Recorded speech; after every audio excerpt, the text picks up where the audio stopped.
오늘 설교의 핵심은 바리새인과 예수님의 죄인들을 향한 태도입니다. 교회 안에 두 부류의 교인이 있을 수 있습니다. 예수님과 같은 태도를 가진 교인이 있을 수 있고, 의외로 교회에서 참 신앙이 좋고 경건하다라고 하는데 하나님께서 보시기에 바리새인과 같은 태도를 가지고 있는 교인이 있을 수 있습니다. 예수님과 같은 마음을 가지고 있는 교인은 하나님의 은혜를 알고 그 은혜 안에 살아가는 교인입니다. 그런데 뜻밖에도 저 사람은 자타가 인정하는 신앙이 좋은 사람이다, 좋은 교인이다라고 생각을 하는데, 뜻밖에도 말씀을 통해서 바리새인과 같은 태도를 가지고 있는 교인이 있습니다. 내 자신이 그럴 수도 있습니다. 그 부분에 대해 예수님께서는 오늘 명쾌하게 말씀하시면서 내가 어떤 자리에 서 있는지, 내가 하나님의 은혜 안에 있는지, 내가 자기의 의를 쌓아가면서 거짓된 자리에 있지는 않은지 돌아보라고 말씀하십니다. 핵심되는 장소가 세리 마태의 집에서 있었던 큰 잔치입니다.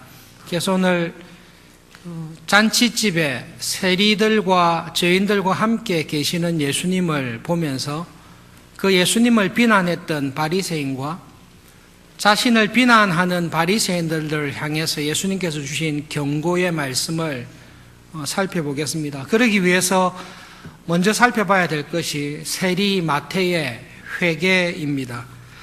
예수님 시대에 세리들은 공식적으로 출교를 당하는 사람들이었습니다. 세리다 이렇게 하면 유대인으로 인정받기가 어려운 상황이었습니다. 그런데 세리 중에서도 우리가 상세하게 다 볼 필요는 없지만 두 부류의 세리로 크게 나누어집니다. 사람들에게 세금을 걷는 가바이라는 세리가 있고요, 마태처럼 세관에 앉아서 따로 세금을 받는 모케스라는 세리가 있습니다. 가바이라는 세리는 조금 착한 세리고 모케스라는 세리는 조금 더 악질입니다. 그러나 가바이든 모케스든 세리라는 것 자체로 출교의 대상이 된 사람입니다. 가바이라는 세리는 그렇지만 미움을 덜 받았습니다. 왜냐하면 가바이들이 받는 세금은 법으로 정해져 있습니다. 토지세, 소득세, 인두세 이렇게 정해져 있는데요, 토지세는 곡물의 10분의 1을 받게 되어 있습니다. 소득세는 보통 1%를 받게 되어 있고 포도주 같은 경우는 5분의 1을 받는다고 합니다. 인두세는 말 그대로 노예인이든 자유인이든 사람 숫자에 따라서 세금을 받는데, 남자는 14세부터 65세까지 세금이 정해져 있습니다.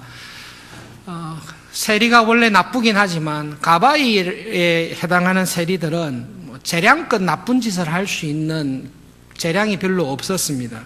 그런데 모케스라는 세리들은 가바이하고 조금 다릅니다.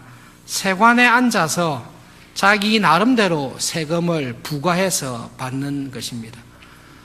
유대인에 관해서 탁월했던 에델사임도 모케스들이 만들어낸 세금의 종류가 너무 많아서 지금도 정리가 안 될 정도로 세금의 종류가 많고 세금이 일정하지 않고 합리적이지 않다라고 지적합니다. 모케스라는 세리가 받는 세금 중에 이해할 만한 세금이 있습니다. 다리 통행세, 우리도 요즘 내지요. 도로세, 입항세, 도시세 이런 거는 이해가 됩니다. 그런데 모케스들이 얼마나 세금을 마음대로 부과했는가 하면 마차로 짐을 옮길 때 마차에 세금을 부과하고 마차 바퀴에도 세금을 부과한 경우가 있습니다. 동물을 통해서 짐을 옮길 때 짐에 세금을 부과할 뿐만 아니라 짐을 싣고 있는 동물에도 세금을 부과했습니다. 시장을 출입할 때, 강을 건널 때, 뚝을 건널 때 세금 내야 된다 이렇게 결정하는 것은 모케스입니다. 더 황당한 것은 마차의 바퀴가 조금 특별하면 거기에 대해서도 세금을 부과한 기록이 있습니다. 온갖 종류의 허가를 발급하면서 세금을 부과했는데 이 권한이 갖고 있는 사람이 모케스입니다. 세금 비율도 일정하지 않아서 2.5%에서 5%, 사치품은 12.5%까지 마음대로 부과를 했습니다.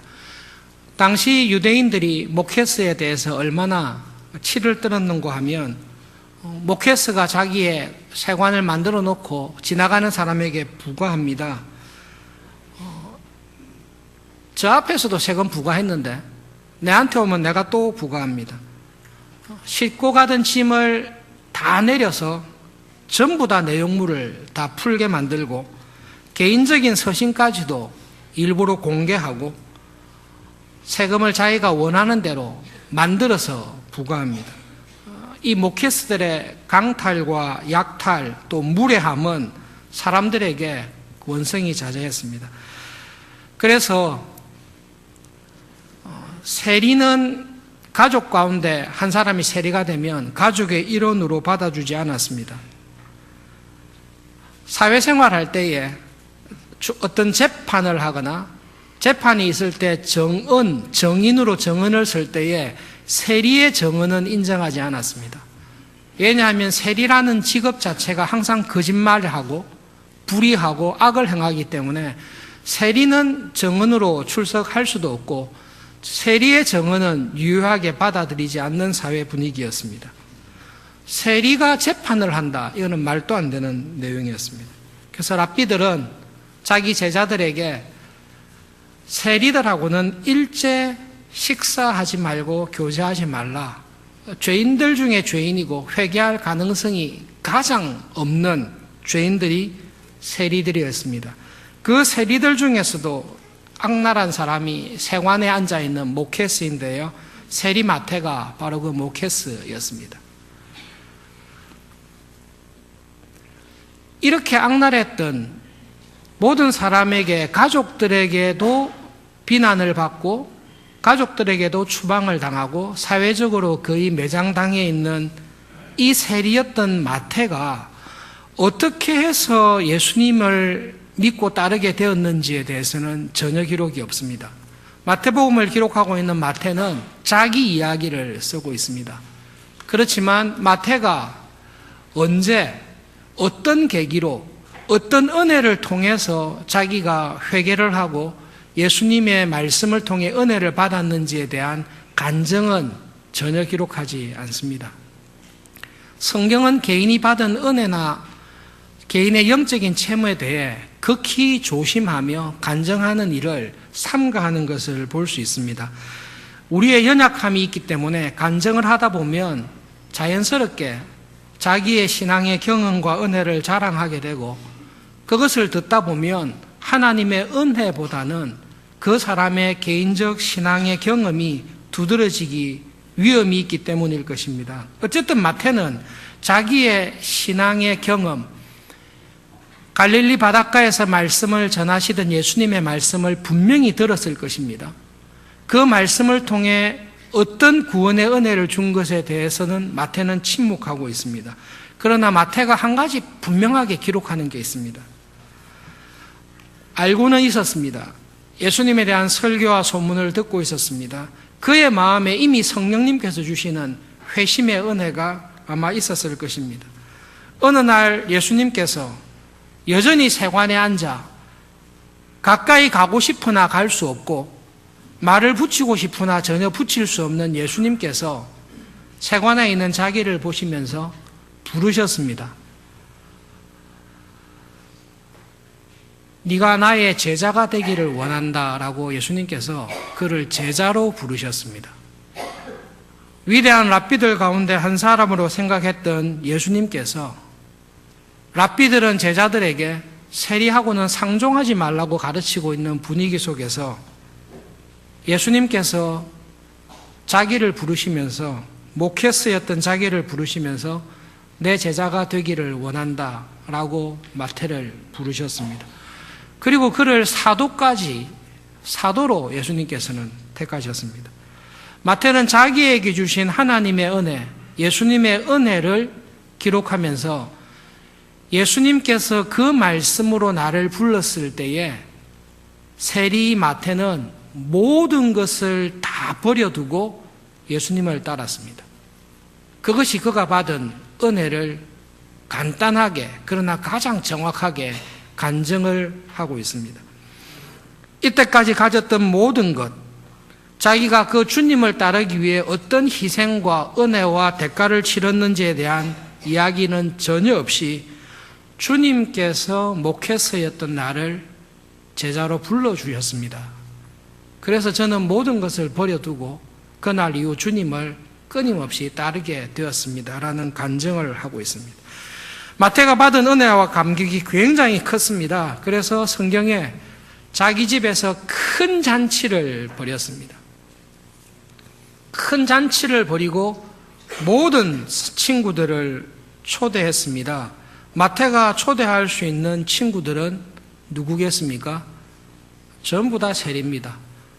현직 세리, 전직 세리, 늙은 세리, 젊은 세리, 유력한 세리가 시작한 세리, 온갖 세리들을 자기 집에 다 불러놓고 예수님과 함께 잔치를 벌이고 있습니다.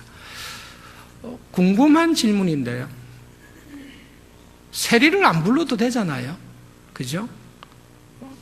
세리 아닌 가족들과 친척들을 마태는 충분히 부를 수 있습니다.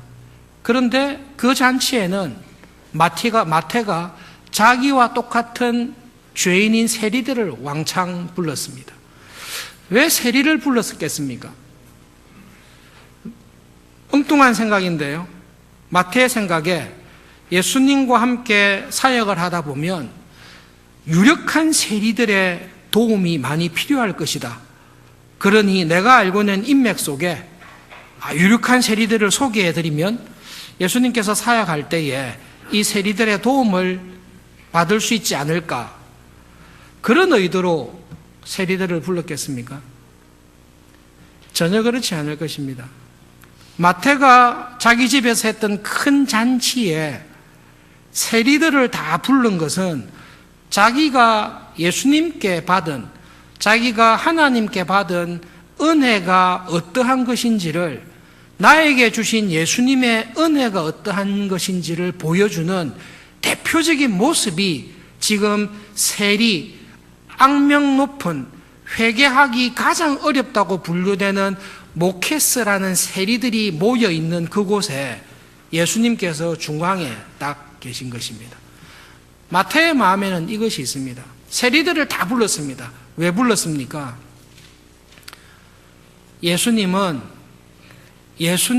나와 같은 죄인인, 나와 같이 회개할 가능성이 없는 죄인을 예수님께서는 찾아오셨다. 그 예수님께서 내가 구하기 전에 나를 먼저 사랑하시고, 내가 용서를 구하기 전에 나의 모든 죄를 용서하시고, 내가 요청하시기 전에 나의 모든 죄를 십자가에서 대신하여 죽으심으로 나에게 새로운 생명과 용서와 사랑을 주신 분이 예수님이다.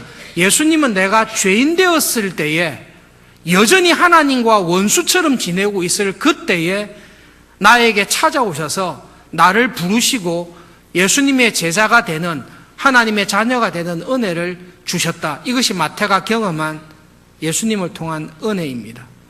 그 은혜를 마태가 경험했을 때 마태는 자기와 똑같은 죄 가운데 있는 친구들인 세리들을 다 불러 모은 것입니다. 불러 모아서 마태가 증언하는 예수님의 은혜는 이것입니다. 나와 같은 죄인을, 나와 같이 모든 사람이 비난하고 멸시하고 용서하지 아니하는, 출교하는 죄인을 예수님께서 받아주셨다면 예수님께서는 나를 받으셨을 뿐만 아니라 당신들도 예수님은 받아주실 것입니다. 이 주님께 거저 오십시오. 이 주님과 함께 우리는 식사하며 교제할 수 있습니다. 주님은 나와 같은 죄인을 받으셨듯이 여러분과 같은 죄인을 받으실 것을 믿습니다. 이 은혜의 자리에 마태는 세리들을 다 불러 모은 것입니다. 오늘 말씀의 중요한 논쟁의 부분, 핵심적인 부분인데요. 그 모습을 바리새인들이 봤습니다. 그 모습을 딱 보고 당시에 교회에서 가장 경건하고 영적인 지도자라고 생각하는 바리새인들이 예수님을 비난하고 시비를 걸었습니다. 교활하게 했는데요. 예수님하고 바로 붙으면 어려울 것 같으니까 제자된 지 얼마 되지 아니하는 제자들에게 예수님에 대해서 비난을 했습니다. 너희 선생님은 어떻게 저런 악질적인 매일 죄를 먹고 살고 죄를 범하는 것이 일상적인 생활인 저런 세리들, 저런 죄인들과 함께 교제하면서 지낼 수 있냐? 질문이 아닙니다. 비난입니다. 하나님의 선지자라면, 경건한 사람이라면 죄인들과 세리들과 함께 할 수 없는데 너희 선생은 어떻게 죄인들과 함께 친구가 되며 죄인들과 함께 교제하느냐라고 비난을 했습니다. 그 비난을 듣고 예수님께서 바리새인들에게 하신 말씀이 그것입니다. 나는 의인을 부르러 온 것이 아니라 죄인을 부르러 왔다.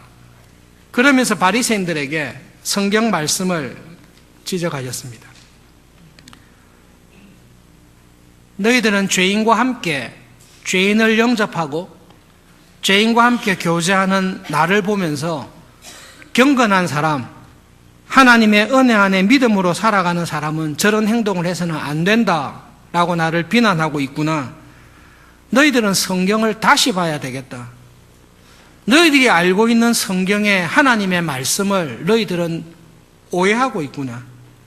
성경 말씀에 나는 긍휼을 원하고 제사를 원하지 않는다라고 하신 하나님의 그 말씀이 무슨 뜻인지 너희들이 제대로 아느냐?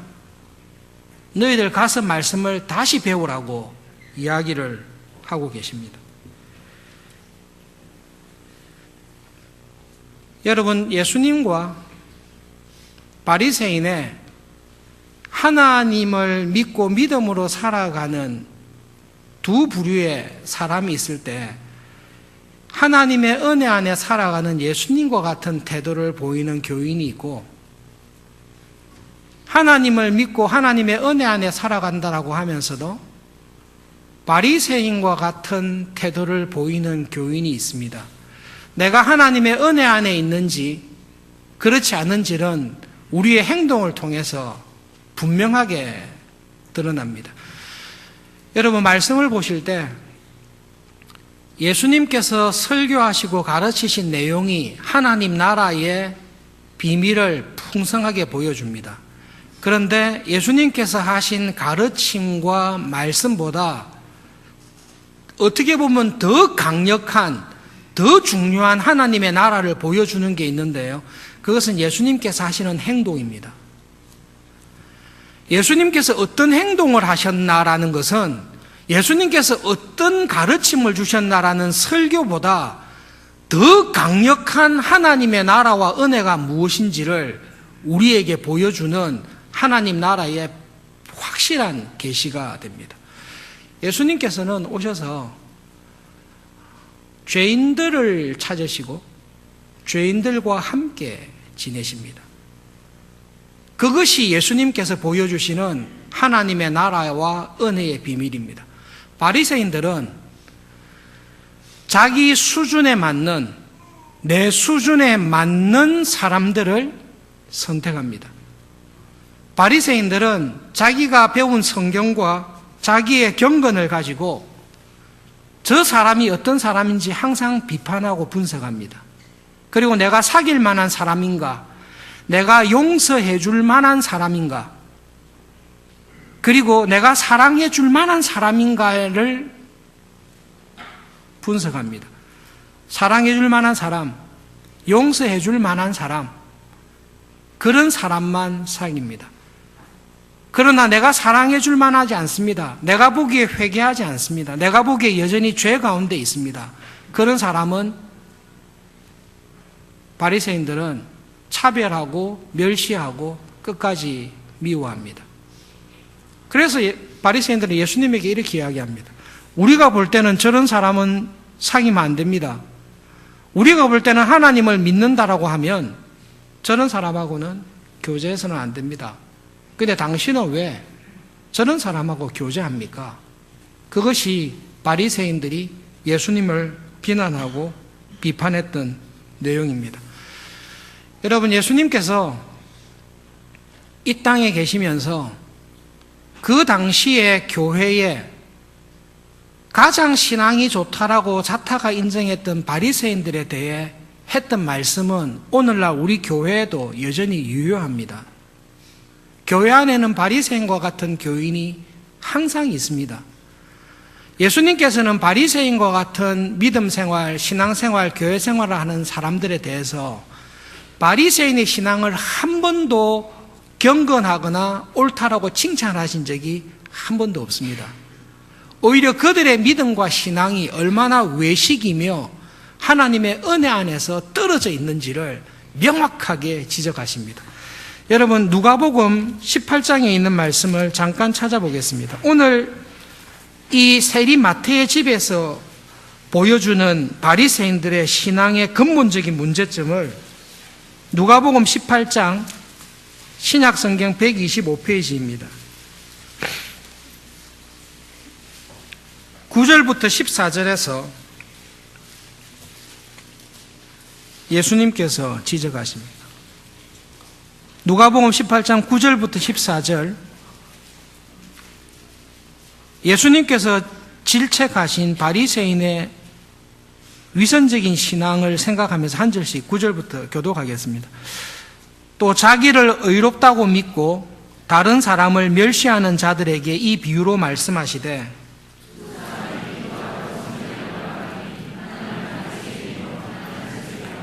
바리새인은 서서 따로 기도하여 이르되, 하나님이여, 나는 다른 사람들 곧 토색, 불의, 간음을 하는 자들과 같이 아니하고 이 세리와도 같이 아니함을 감사하나이다.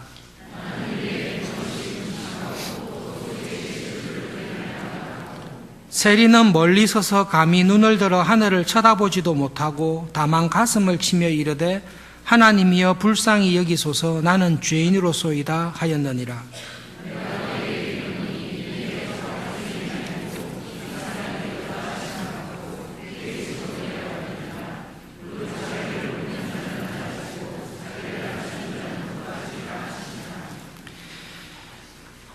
바리새인과 같은 신앙을 하는 교인의 특징이 있습니다. 바리새인의 특징이 있습니다. 바리새인의 신앙의 중심에는 하나님이 없습니다. 바리새인과 같은 신앙생활을 하는 교인들의 특징은 자기의 생각과 행동과 마음의 중심에 자기의 의가 딱 들어가 있습니다. 예수님의 은혜를 받은 예수님과 같은 신앙생활을 하는 사람은, 예수님을 본받아 신앙생활하는 사람의 신앙의 특징은 그 사람의 신앙의 중심에 하나님이 계십니다. 하나님의 은혜가 내 삶의 중심에 있습니다. 그래서 나의 모든 생각과 행동과 삶을 하나님의 은혜에 비추어서 생각을 합니다. 세리가 하나님 앞에 나와서 기도합니다. 기도할 때에 다른 사람들이 보기에도 죄인입니다. 그런데 하나님 앞에 내가를 딱 들어가다 보니 나는 기도할 수조차도 없는 죄인이라는 것을 세리는 인정합니다. 그래서 하나님 앞에 나와서 고개도 못 듭니다. 기도할 엄두도 나지 않습니다. 하나님을 생각하고 자기를 생각하니, 하나님, 저는 정말로 죄인입니다. 기도할 내용은 한 가지밖에 없습니다. 저를 좀 불쌍히 여겨 주십시오. 하나님께서 저를 불쌍히 여기지 아니하시면 저는 아무것도 아닌 죄인입니다. 이것이 하나님 중심으로 하나님의 은혜를 경험한 교인이 신앙생활하는 삶을 살아가는 중심입니다. 세리니까 제가 하도 많으니까 하나님 앞에 나오면 그렇지 않습니다. 이 세리가 가바이면 하나님 앞에 나와서 이렇게 기도할 수 있습니다. 하나님, 저 세리입니다. 근데 저는 가바입니다. 근데 하나님이 저놈은 모케스예요. 저는 모케스보다 낫잖아요. 충분히 그렇게 기도할 수 있습니다. 하나님의 은혜를 아는 교인은 신앙생활의 중심에 다른 사람과 비교가 없습니다. 그냥 하나님 앞에서 나를 딱 돌아봅니다. 하나님 앞에서 나를 돌아보고 하나님께서 나에게 주신 사랑과 용서와 은혜에 비추어 볼 때 내가 얼마나 하나님 앞에서 용납받을 수 없는, 용서받을 수 없는 죄인인가를 아는 것입니다. 그래서 하나님 앞에 나오면 부끄럽고 죄스럽고 부족함 밖에 없습니다. 바리새인과 같은 교인은 참 경건해 보입니다. 일주일에 2번씩 금식합니다. 11조 생활, 헌금 생활을 열심히 합니다. 길거리에 서서 기도하며 구제하며 선행하는 일에 열심히 합니다. 그 모든 열심이 자기의 자랑과 의가 됩니다. 하나님 앞에 나와서 기도할 때에 하나님 앞에서 자기를 보는 게 아니라 내 주위의 교인을 봅니다. 저 교인은 금식도 안 해요. 저 교인은 길거리에 서서 기도 시간도 안 지켜요. 저 교인은 11조도 하지 않아요. 저 교인은 선행을 하지 않습니다. 그런데 하나님, 저는 저 교인하고는 다릅니다. 그리고 자기 수준에 맞는 교인을 찾아서 그 사람들끼리만 교제합니다. 최소한 이 정도는 돼야 교제하지. 이 정도는 돼야 하나님을 믿는다라고 할 수 있지. 그 자기의가 딱 있습니다. 이 기도하는 두 사람에 대해 예수님께서 하나님 보시기에 의롭다 하는 인정을 받고 간 사람은 하나님, 저는 죄밖에 없습니다. 하나님께서 은혜로 저의 죄를 용서해 주셔야 제가 설 수 있습니다. 은혜를 구했던 세리였습니다. 바리새인은 다른 교인에 비해서 경건하게 살았습니다마는 하나님 보시기에 절대로 의롭지 않습니다. 여러분, 예수님께서 바리새인들이 시비를 걸었을 때 이렇게 이야기했습니다. 나는 의인을 부르러 온 것이 아니라 죄인을 부르러 왔다. 예수님께서 이 말씀을 이렇게 했다고 생각해 보십시오. 나는 내 수준에 맞는 의인을 부르러 왔다. 예수님께서 부를 만한 의인이 있습니까? 예수님께서 이 자리에 말씀을 전하시면서 나는 내 수준에 맞는, 내한테 예배드릴 만한 의로운 수준이 있는 그런 교인을 부르러 왔다라고 하면 우리 가운데 지금 주님 앞에서 예수님께서 찾으시는 그 정도의 의를 가진 의인이 접니다 라고 이 자리에 서 있을 수 있는 사람이 한 사람이라도 있습니까? 없습니다.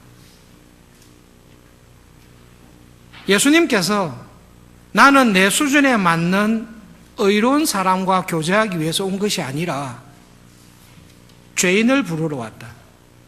지금도 죄 가운데 있는 사람, 죄에서 벗어나기를 원하지만 여전히 회개하지 아니하고 여전히 죄 가운데 고통하고 죄를 먹고 마시고 살고 있는 그 죄인들을 불러서 용서하시고 그 죄인들을 불러서 사랑하시고 그 죄인들을 불러서 하나님의 자녀답게 살도록 은혜를 주시는 그 주님으로서 왔다라고 이야기할 때에 마태가 맞습니다, 예수님. 제가 그 사람입니다.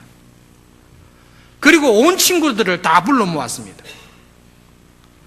나를 부르러 오신 예수님께서 여러분들도 불러주실 것입니다. 나를 부르신 예수님께서는 여러분과 함께 식탁의 교제를 나누실 것입니다. 내 죄를 용서하신 예수님께서는 당신들이 짓고 있는 죄, 내가 잘 압니다. 그 죄를 이미 용서하시고 이미 사랑하시고 십자가에 자기의 생명을 내어 놓으시고 우리에게 먼저 찾아오셔서 손을 뻗어 주셨습니다. 그러므로 예수님께로 나오십시오. 그것이 하나님의 은혜를 아는 신자가 다른 사람들과의 관계 속에서 보여주는 믿음의 삶입니다. 추석이 있습니다. 오랜만에 부모님들과 형제와 자매들과 식구들이 만나게 됩니다. 예수님의 말씀대로 원수는 집 안에 있습니다. 아프리카에 있는 사람이 나의 원수가 되기는 거의 불가능합니다. 그러나 내 집에 있는 사람이 내 원수가 될 수 있습니다. 다른 교회에서 신앙생활하는 사람이 나의 원수가 될 수 없습니다. 그러나 한 교회에서 오랫동안 함께 살았던 사람들 가운데는 원수가 있습니다. 그리고 그 원수를 향한 미워하는 마음, 용서하지 못하는 마음, 내 자존심을 상해서 상처를 주었던 그 마음을 아직까지 품고 살아가는 교인도 있습니다. 없기를 바랍니다마는 있을 수 있습니다. 그 사람들의 말은 이겁니다. 회개해야 용서하지요. 사랑할 만해야, 용서할 만해야 용서하지요.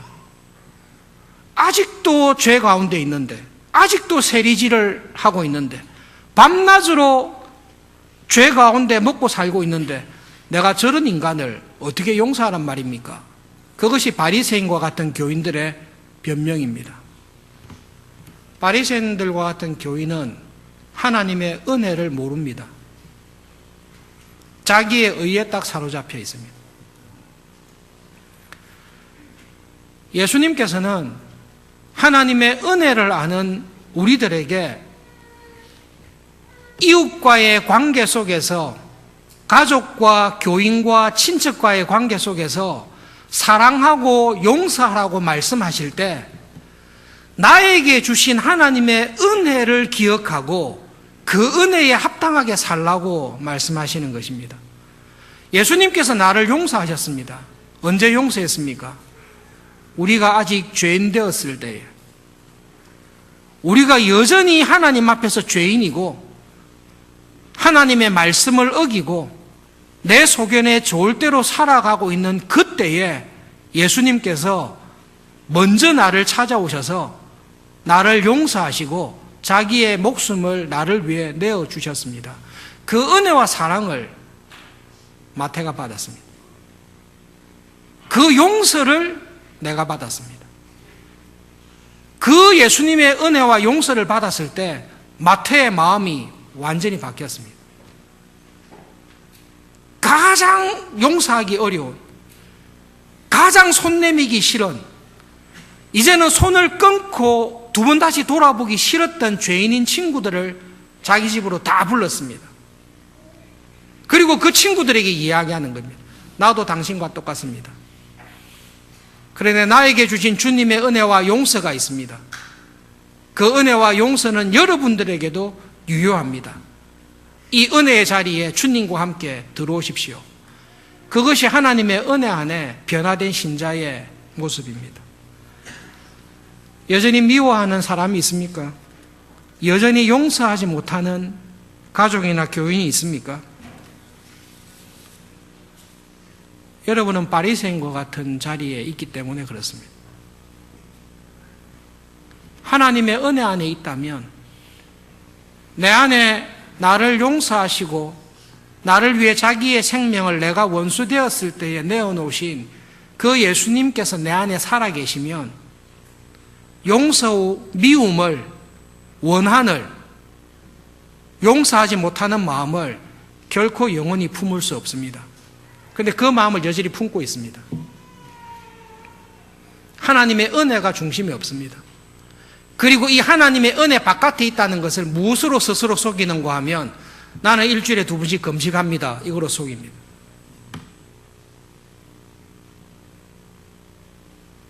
나는 11조와 소득을 헌금을 열심히 드립니다. 이것으로 스스로 속입니다. 그것이 자기의 의가 됩니다. 자기가 하나님의 은혜 안에 있지 않고 여전히 죄 가운데 살고 있다는 것을 변명하는 수단이 됩니다. 나는 다른 교인과 달라요. 나는 경건하게 금식하며 모든 일에 열심을 내고 있어요. 그렇지만 나는 용서할 수 없어요. 완전히 바리새인입니다. 그런 바리새인과 같은 신앙을 가지고 있는 교인들을 향해서 예수님께서 하신 말씀이 있습니다. 내가 약속하는데 너희들은 절대로 나와 함께 하나님 나라에 들어가지 못한다.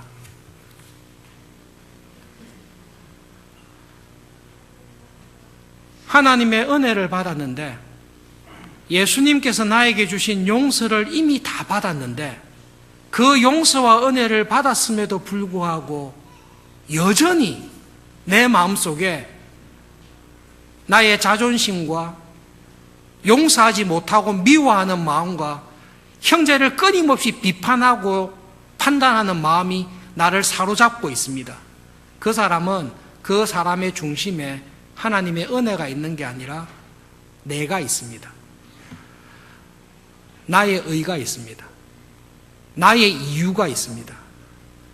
그런 사람은 바리새인과 같은 사람입니다. 오늘 세리 마태의 이 놀라운 구원의 은혜의 자리에서 예수님께서는 복음이 무엇인지를 말씀하실 뿐만 아니라 이 하나님의 복음과 구원의 은혜를 받은 신자가 어떻게 변화되어야 할지를 우리에게 분명히 말씀해 주고 있습니다.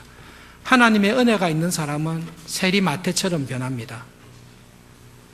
죄인을 찾아갑니다. 죄인을 찾아갑니다. 용서할 자격이 없는 사람을 용서합니다. 그 사람이 용서를 빌었기 때문에 내가 용서하지 않습니다. 하나님의 은혜를 경험한 사람의 삶의 특징은 나의 모든 것의 권한이 나에게 주신 하나님의 은혜에 있습니다. 내가 하나님께 받은 은혜가 나를 주장해서 그 은혜로 인해 내가 다른 사람을 용서하는 것입니다. 바리새인은 절대 그렇게 하지 않습니다. 바리새인은 하나님의 은혜를 받은 적이 없습니다. 하나님의 은혜를 경험한 적이 없습니다. 그러니 이 사람의 모든 행동은 저 사람이 나를 어떻게 대하는가에 따라서 살아갑니다. 자기보다 뛰어나면 열등감을 느끼고 자기보다 못하면 교만하게 되고 저 사람을 용서할지 안 할지를 내가 결정하는데 이 나의 마음의 모든 결정은 저 사람의 태도에 달려 있습니다. 그러니 이 바리새인과 같은 교인의 마음속에는 삶 속에는 나를 향해 죽으신 예수님에 대한 은혜에 대한 경험이 없습니다. 스스로 속이고 있습니다. 예수님께서 딱 한마디로 바리새인들에게 말씀하십니다. 나는 죄인을 부르러 왔지 의인을 부르러 온 것이 아니다. 너희들은 스스로 의인이라고 생각하구나. 너희들 좋을 대로 살아라. 그러나 예수님, 내가 죄인입니다. 내가 죄인입니다. 저를 도와주십시오. 그렇게 큰 하나님의 용서와 은혜를 받았음에도 불구하고 제가 그 은혜에 합당하게 살지 못하는 죄인입니다. 세리와 같이 기도할 때마다, 금식할 때마다, 말씀을 읽을 때마다 내가 이 하나님의 은혜 안에 살지 못하고 있다는 이것으로 인하여 애통하며 하나님, 제가 죄인입니다. 저를 불쌍히 여기시고 이 악을, 이 미움을, 이 정오를 용서와 사랑으로 이길 수 있도록 저를 불쌍히 여겨주셔야 되겠습니다. 제가 죄인입니다. 도와주십시오. 라고 구하는 사람에게 하나님께서는 은혜를 주십니다. 은혜 위에 은혜를 주십니다. 그러나 바리새인과 같이 내 마음을 내가 딱 닫아버립니다. 하나님께서 나에게 주신 은혜에 대한 감격이 없습니다. 말씀을 읽고 기도를 하지만 하나님의 은혜에 내가 무너지는 게 아니라 그 말씀과 기도가 나의 의를 내가 너보다 낫다라는 자기를 증명하는 것으로만 계속 쌓아갈 뿐이지 진심으로 그 심령이 변화되지 않습니다. 그게 10년이 되고 20년이 되고 모태신앙이지만 평생이 가더라도 그런 사람은 하나님의 은혜 바깥에 있는 사람입니다. 이번 주간에 추석이 있습니다. 마태처럼 은혜 받은 사람으로 살아가실 수 있기를 겸손히 기도하며 은혜를 구합시다. 정말로 죄인인 사람에게 찾아가십시오. 정말로 용서하지 못할 사람에게 찾아가십시오. 그리고 그를 사랑하십시오. 그를 무조건 용서하십시오. 왜 그러냐고 물으면 주님께서 나를 그렇게 용서하시고 사랑하신 은혜가 나를 주장하기 때문입니다. 그것을 증거하십시오. 그게 믿음입니다.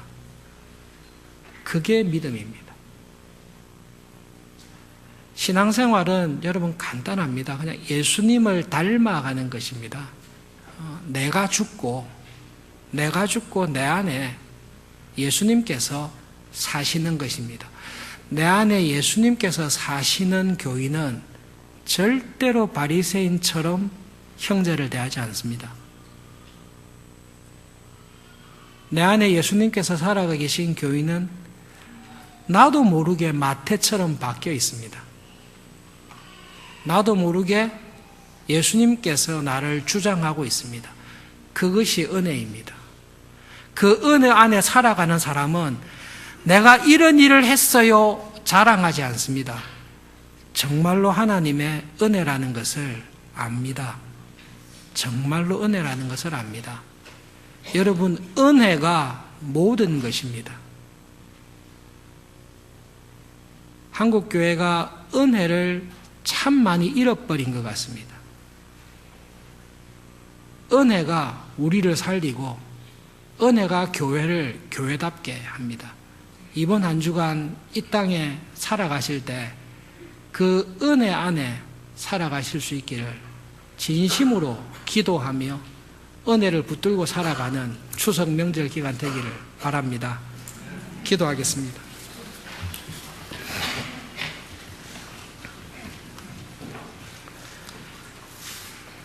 예수님, 나는 의인을 부르러 온 것이 아니라 나는 죄인을 부르러 왔다고 말씀해 주셔서 정말로 감사합니다. 예수님,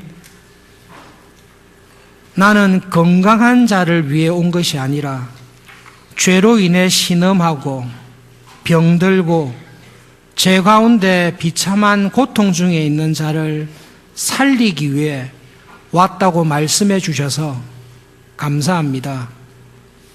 저희들이 병든 자요, 저희들이 의사가 필요한, 주님이 필요한 죄인이었음을 기억하며 감사합니다. 하나님 아버지, 정말로 저희들의 마음의 중심에 하나님의 은혜가 살아있게 해주십시오. 바리새인과 같은 외식에, 자기도 모르는 외식에, 자기도 의식하지 못하는 자기의 의에 빠져서 살아가는 비참한 자리에서 우리를 건져주십시오. 하나님 아버지, 이번 한 주간 살아갈 때에 사람을 보지 말게 하시고 나에게 주신 하나님의 그 은혜에 감격하여 하나님만을 바라보며 하나님의 자녀로 살아가는 한 주간이 되도록, 그렇게 살다가 주님 앞에 서더라도 후회할 것이 없는 믿음의 하루하루를 보내도록 도와주십시오. 예수님의 이름으로 기도합니다.